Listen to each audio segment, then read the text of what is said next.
সার্থক জনম শুভ দাশগুপ্ত। যে ছেলেটা চায়ের দোকানে এঁটো কাপ ধুচ্ছে রাস্তার ধারে, তাকে ডাকুন, তার কানে কানে বলুন, সুজলাং সুফলাং মলয়জ শীতলাং। হ্যাঁ, বেশ সুন্দর করে বলুন। যে মেয়েটি চাকরির নাম করে বনগাঁ কিংবা চাকদা থেকে রোজ সকালে ট্রেনে সেজে গুজে শহরে আসছে শরীর বেচে চাল ডাল নুন কিনতে, তাকে ডাকুন, তার কানে কানে সুরেলা কণ্ঠে বলুন, সার্থক জনম আমার, জন্মেছি এই দেশে। যে ছেলেটি লটারির টিকিট নিয়ে দরজায় দরজায় ঘুরছে আর বলছে, বিশ্বাস করুন আমি ভদ্রলোক, আজ 10 বছর হলো আমার, কারখানা বন্ধ, লক আউট, তাকে ডাকুন, তার কানে কানে বলুন, বলো বলো বলো সবে, শত বিনা বেনু রবে, ভারত আবার জগৎ সভায় শ্রেষ্ঠ আসন লবে।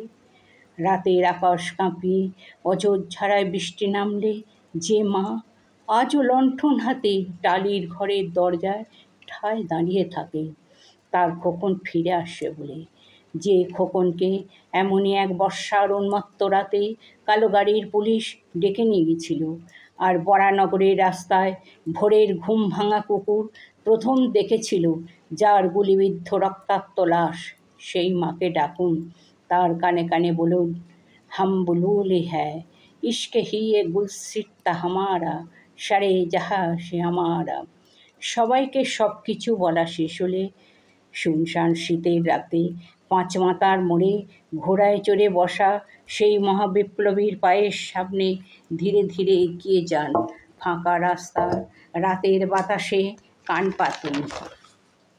শুনতে পাবেন সেই বিপ্লবী পুরুষের বজ্রকণ্ঠ, আমি তোমাদের কাছে রক্ত চেয়েছিলাম তোমাদের স্বাধীনতা এনে দেব বলে, আমি পারিনি, কিন্তু আমি আমার সমস্ত জীবন উৎসর্গ করেছি, আর তোমরা তোমরা